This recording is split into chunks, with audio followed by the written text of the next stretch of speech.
Yeah, I mean the whole quarantine experience for me just been like it was wild. So like, as soon as they were shutting everything down the first time, I drove back to Georgia, and I'm like, okay, I was prepared for like I was prepared for the worst thing that could have happened. Like whatever the worst thing that could have happened, I was prepared for it. So I was like, cool, I'm going home. I got music in the works. What's the next thing? So I'm like, okay, I know I have to put my music out, but the world is kind of crazy. And all of this stuff going on, it was just driving me even more to like put the music out with whatever vision it was. So I'm like, okay, I'm home, but I really don't go too many places anyway. Like anyway, I'm kind of like to myself the majority of the time, unless I just want to go somewhere and do something. So it really wasn't bothering me. So I went home.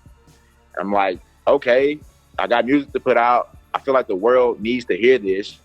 And like, I was just creative the whole time. Like, I've been using the whole quarantine experience as like creative fuel. And just, you know, once you start being, the more creative you are, the more like introspective you become. And then you come up with all these other ideas. So I've just been basically just working on stuff. Like whatever I can find, like whatever the concept is, I'm just working on it.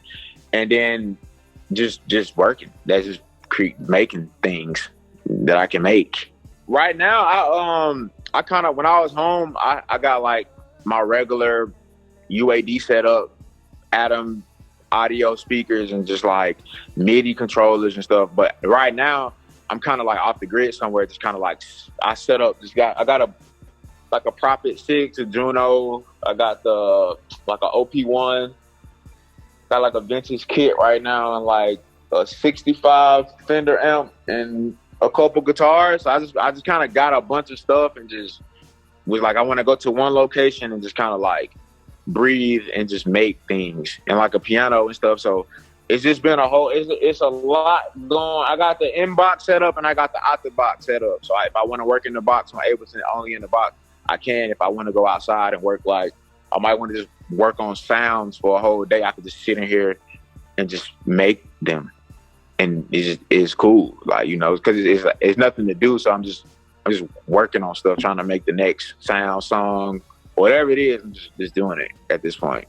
We might not ever get to understand it, and that's okay too.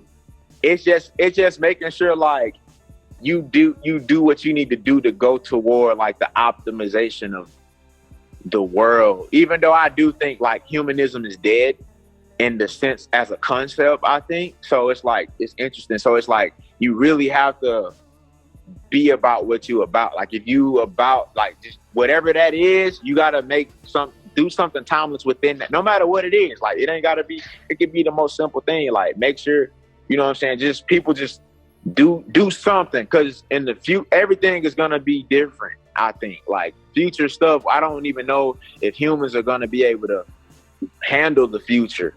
You know, I don't know if we have the mental capability or capacity to even be rational in the future world of what future people say future is, like, because we don't know what that is either. So it's like, you know, I think it don't really matter what I think. That's just kind of, you know, that's just kind of where I'm at.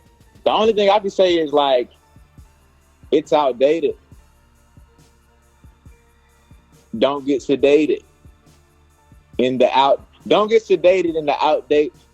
The sedated nation. We're living in the sedated nations.